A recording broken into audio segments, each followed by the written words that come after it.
ទម្លាប់នឹកគិតរឿងណាដែលនាំឲ្យរីករាយចិត្ត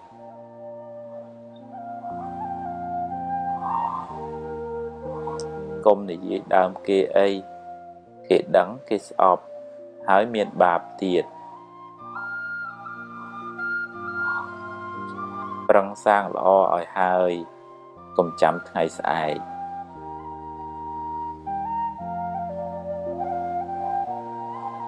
ខឹង